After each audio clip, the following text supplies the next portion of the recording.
Emotions, those fleeting, often overwhelming forces, have the power to shape our thoughts, decisions, and actions. Yet, the Stoics remind us that while we cannot always control what happens to us, we can control how we respond. In this brief yet transformative exploration, we will uncover how to master your emotions in just 5 minutes, using timeless Stoic principles that elevate both mind and spirit. To begin, let us first understand the Stoic view of emotions. According to Stoicism, emotions are not inherently destructive, they become so only when we allow them to dictate our actions without reason.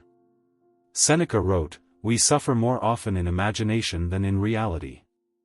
How often do we find ourselves consumed by anger, fear, or anxiety, not because of the present moment, but because of our projections into the future or ruminations about the past? This is where the practice of mindfulness enters. By grounding yourself in the present, you strip emotions of their power to overwhelm. Take a single minute now to pause. Close your eyes if you wish, and focus solely on your breath.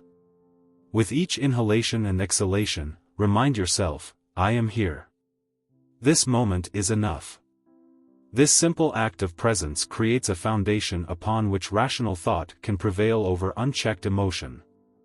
The second step in mastering your emotions lies in understanding the dichotomy of control, a cornerstone of Stoic philosophy. Epictetus taught, "Some things are within our power, while others are not." External events, the words of others, the unpredictability of life, are beyond our dominion. However, our judgments, attitudes, and responses are entirely within our grasp. Take 1 minute now to reflect. What emotion are you currently experiencing? Is it rooted in something within your control, or is it tied to an external circumstance? If the latter, remind yourself of its impermanence. Say aloud or silently, "This too shall pass." By shifting your focus to what you can influence, your perspective, you reclaim agency over your emotional state. The third step involves reframing negative emotions through the lens of rational judgment. Anger, for instance, often arises from a perceived injustice. Fear may stem from uncertainty about the future. Yet, as Marcus Aurelius observed, everything we hear is an opinion, not a fact. Everything we see is a perspective, not the truth. Spend 1 minute examining the root cause of your emotion. Ask yourself, is this emotion serving me? Is my interpretation of the situation accurate? Challenge irrational beliefs with logic.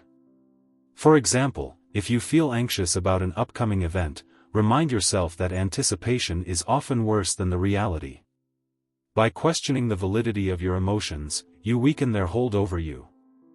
The fourth step is to anchor yourself in virtue, a central tenet of Stoicism.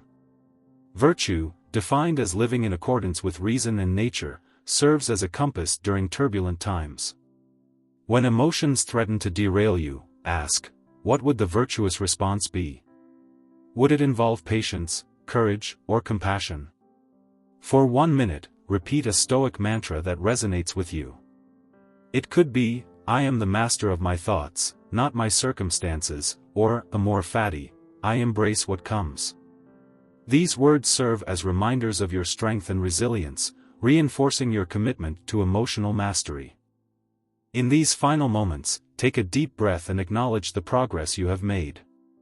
In just 5 minutes, you have practiced presence, embraced the dichotomy of control, reframed negative emotions, and anchored yourself in virtue. These steps, though brief, form the foundation of lasting emotional mastery. As you move forward, remember that mastering your emotions is not a one-time achievement but a continual practice. Each time you pause, reflect, and choose reason over reaction, you embody the wisdom of the Stoics. You become unshakable, a beacon of calm amidst life's storms. Now, I invite you to share your experience. Which step resonated most deeply with you? How will you apply these principles in your daily life? Leave your thoughts in the comments below. I would be honored to hear your reflections. If this video has inspired you, consider subscribing to explore more content on Stoicism and practical philosophy. Stay steadfast, stay stoic.